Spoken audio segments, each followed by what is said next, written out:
Hello everyone, I Jhalak Patel, Assistant Professor at LG Institute of Engineering and Technology in the Department of Electronics and Communication. Welcomes you to the session of wireless communication. Today I am going to discuss about Unit 3 Mobile Radio Propagation, Small Scale Fading and Diversity with topic overview of Unit 3 and some diversity techniques like MRC and EGC, and then if time permits we discuss about the basic introduction of Unit 4. So let's start the session. First of all, as we discussed in the last lecture, there are also some types of space diversity that are MRC, EGC, selection combining. So let's discuss about this is the basic diagram of space diversity, in which you can see that there is no any weighted factor is added after the input block, and even not any feedback is present from the output to input, and due to this the error generated in this diversity technique is more, and because it is applied at a receiver side, we can say that at a receiver side in output or receive power is less in this case. Now to improve this technique, this MRC technique is introduced. In the MRC, full form is maximum ratio combining. So in this diagram you can see that the weighted factor are added from 1 to n amplifier block, or we can say that from 1 to n antenna block the weighted factor are added, and because of this weighted factor the advantage is every time from the output to input if there is some error present, then it can be reduced by applying the different weighted factor. Like here if the gain is given, but if we want the gain like 10 gain is required, so by using this weighted factor it is automatically multiplied with 2, so the required gain will be 10 at the end. So this is how one can adaptively change the output, or we can say that one can enhance the system performance. So this is the MRC. Now the second technique that for space diversity is EGC. EGC means equal gain combining.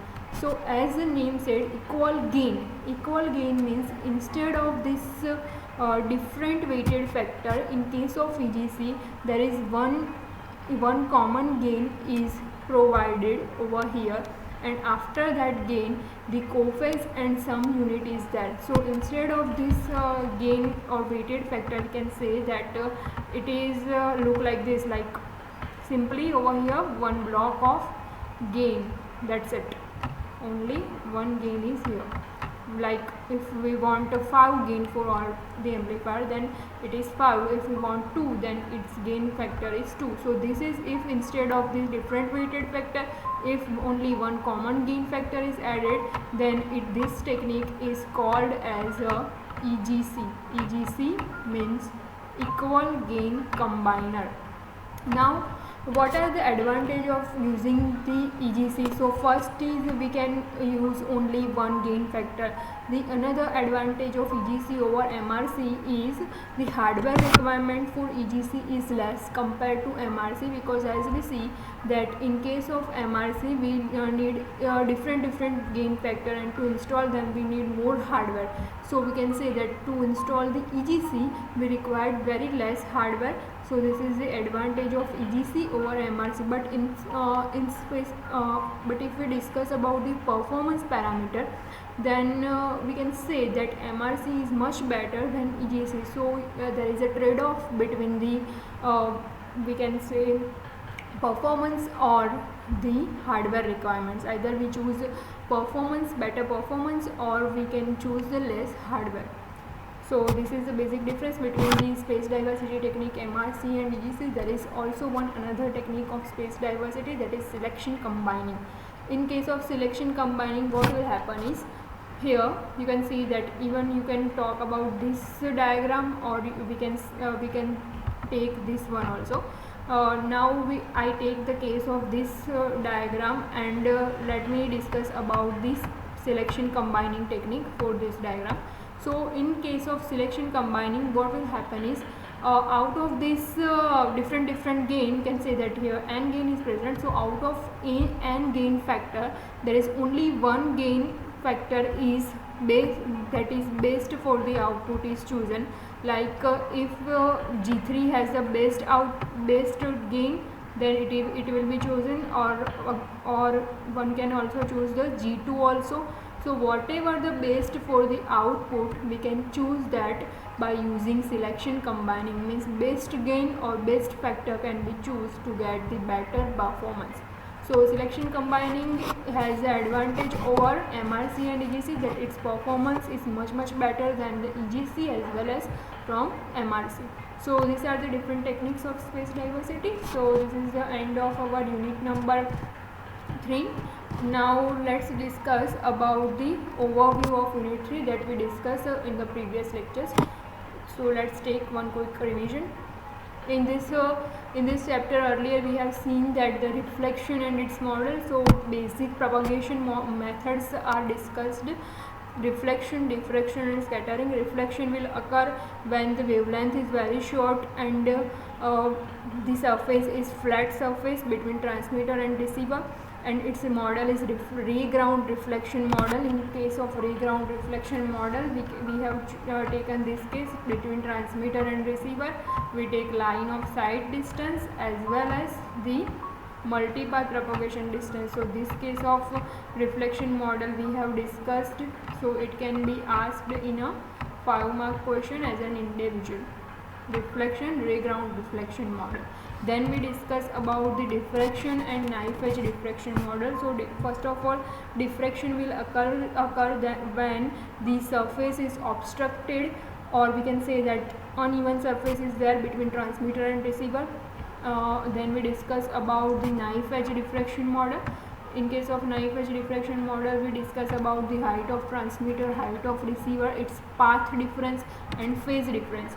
Once we have find out the path difference, then using that equation we can easily find out the phase difference, because phase difference is the phase constant times path difference. So this is the second question that can be asked in a 5 or 7 marks. Knife edge diffraction model. This knife edge diffraction model can also be asked as an example in 7 marks. Next we discuss about the definition of scattering. One wave is scattered when it is inclined on some angle or in uneven surface and scattered in different direction. So it is called as a scattering. Then the most important for the example point of view, free space propagation model. In case of free space propagation model, assumption is that between transmitter and receiver there is a clear line of sight is present, and due to this clear line of sight, if one user want to calculate the received power, then simply the received power depends on PR is depends on the PT GT GR lambda square, means power of transmitter. It also depends on the gain of transmitter, gain of receiver also, so GT and GR, and it also depends on the wavelength and R. Here R is the distance between transmitter and receiver, or we can say that path between transmitter and receiver. So basically we can calculate the PR. If some user have the idea of receive power, then one can easily calculate the path loss, that is given by 4 pi d upon lambda square. If one want to use this formula in decibel, then it can be used as a 20 log of 4 pi d upon lambda or 10 log 4 pi d upon lambda square. So this topic is important for example point of view. Then we discuss about the path loss model. Again, this path loss model uses the same formula of path loss from free space propagation model. Then we discuss about the Gauss normal shadowing technique using the Gaussian graph and find out the variance and mean of it. Then we discuss about various indoor propagation model. Indoor propagation model means inside the building. We have discussed about the partition loss on the same floor, partition loss in the different floor.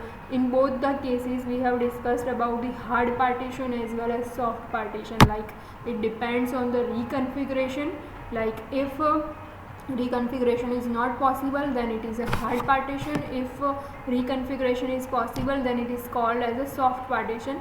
Then we discuss about the path loss model and shadowing are the type of this indoor propagation model. Then discuss about the outdoor propagation model, means outside the building, or we can say that when terrain profile is considered, at that time outdoor model is generally preferred. So for outdoor propagation model we discussed about the Okamura model as well as Hata model. So Okamura model is important for the example purpose of in Okamura model we discuss about the L50, means attenuation and at the middle point. So this outdoor propagation model can be asked for numericals.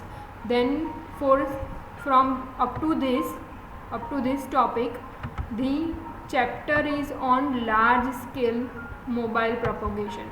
Now from fading onwards we discuss the chapter with small scale according. So in case of small scale, first topic that we discussed in the previous lectures is fading.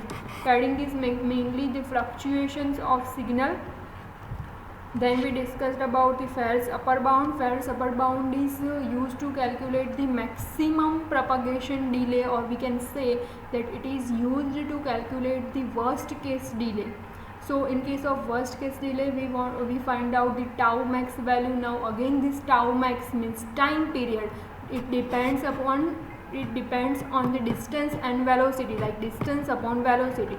So in that case the maximum distance means d max is calculated using the equation of free space propagation model, and in that free space propagation model this r is represented by d maximum in Farrell's upper bound. We have discussed the detailed in the previous lectures.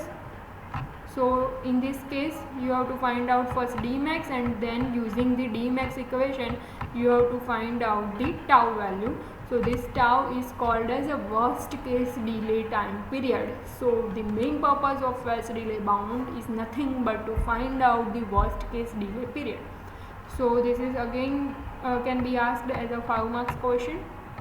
Farrell's upper bound, almost 3 or 4 times it is repeated in a GTU.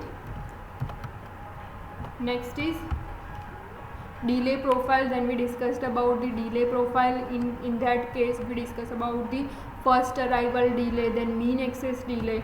If you remember the graph, it will be like this. After first arrival delay, gradually the amplitude is decreasing type. So this interval time is called as a first arrival delay time. This is called as a tau subscript a.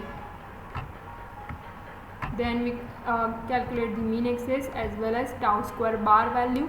Based on this the examples can be asked to find out the mean excess delay or RMS delay period.